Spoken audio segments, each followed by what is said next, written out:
Now, ladies and gentlemen, listen to me very carefully, because I have something to say to you. Our next guest, let me tell you his story. On December the 13th, 1973, he was 27 years of age and a motor racing fanatic. And on that day, December 13th, 1973, he was on his way to work, wasn't he? Because as well as being a motor racing enthusiast, he had his own motor racing magazine. And he was going to work, and he drove off his normal route to a volcano in central France on his way to work. There he met, listen to me closely now, there he met some extraterrestrials in their spaceship on the side of the volcano. It's only a small volcano. And they told him that they had created humankind in laboratories, and they asked him to spread the word throughout the world about them.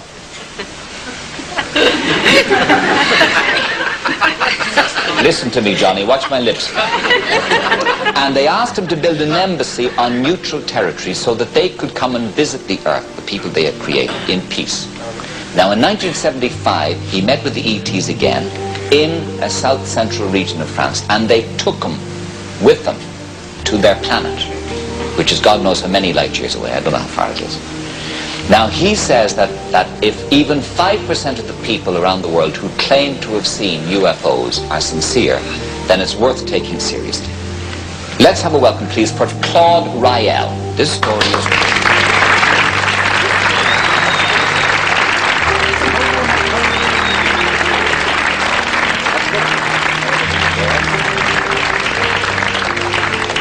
Well, a guy who went onto the planet, you haven't such a hot sense of direction, but however, how are you? You're very welcome. You're very welcome. Now, they met you on the side of the road, Claude, did they, these guys?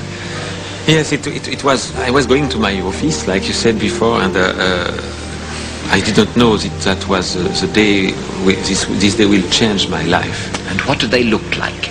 They look like us because they created us in their image, like the Bible explained, and they are like us, a little bit smaller. They have large almond-shaped eyes. But they are like us, they are human like us. And to understand more about them, it's necessary first to resume the message they gave me, because if directly I describe the planet, maybe it looks a little bit funny.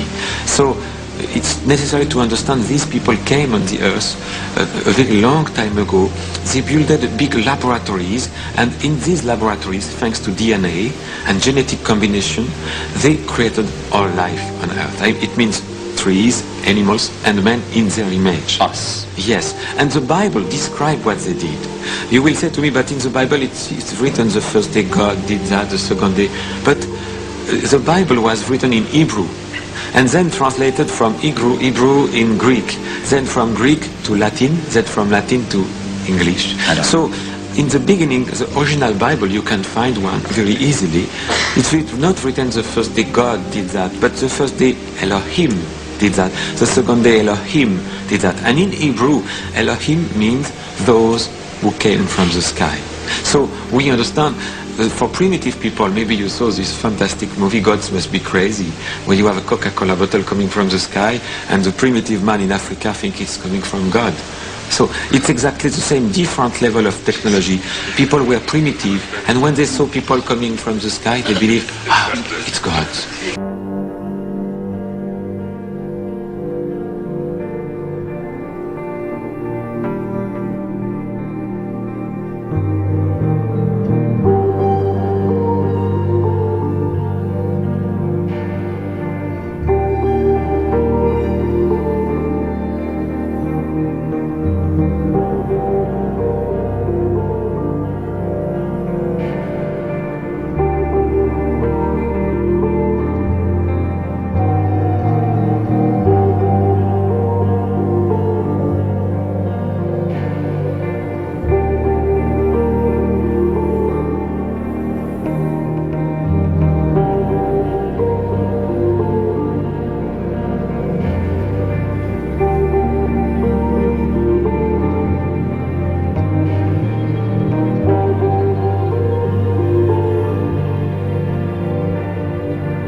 Why you? Why did they pick you? Yeah, that was one of the first questions I asked them, and they explained to me later. They didn't choose me. They created me to be able to speak about that.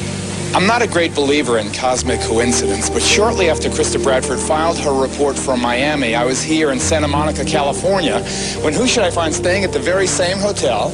None other than Raëlian himself. Hello, how are you, sir? Fine, I'm So very you- happy to meet you. Last we heard you had 35,000 followers. Is that still approximately right? It's a little bit too much, 28,000. 28,000. What is the attraction? I think the message by itself, and it's a philosophy in perfect harmony with our century, with the 21st century, which is coming soon. You know, of course, the thing that attracts most attention, Raël, you have to be honest, is your approach to human sexuality, a kind of a free spirit, almost a 60s kind of thing. I don't think this is the most important point. But when I read the news accounts, it seems the things that the reporters focus most on is that there is quite a bit of interaction, shall we say, sensual interaction among your followers. No, it's very, very few. Of course, you have some journalists who have sexual obsession. Oh, exactly. It is. And they read it. It's the journalist. Yeah, of course. Now, is it really true, now tell me the truth, that you personally have met Jesus and Muhammad and Buddha? Yes, this is the important part. These people, But you've seen them with your own of course, eyes? and I was speaking to them like I speak to you now. And we will build this embassy, and they will come back to the earth.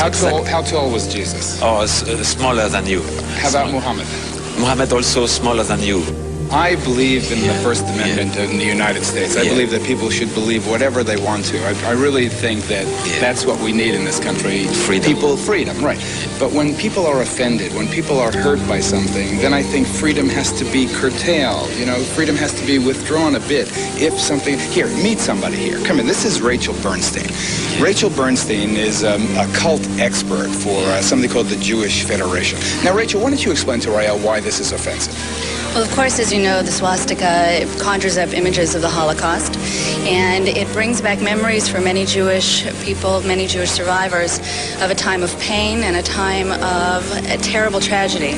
And that's something we can't separate from the symbol. This symbol, you can find it in the Tibetan Book of Dead, and it's a symbol of peace, of freedom, and a cycle in 50 time. years ago, you know. Yeah, I know. And 50 years ago is the modern era. A symbol with the Jewish star, with the swastika in the middle, would be similar to going in front of a church and having a cross with the skull and crossbones in the middle. Yes, but you know, we have to understand it's a peaceful symbol, and we have our movement in Israel, and we will build an embassy in Israel, and we support Israel. So I think there is nothing wrong with it.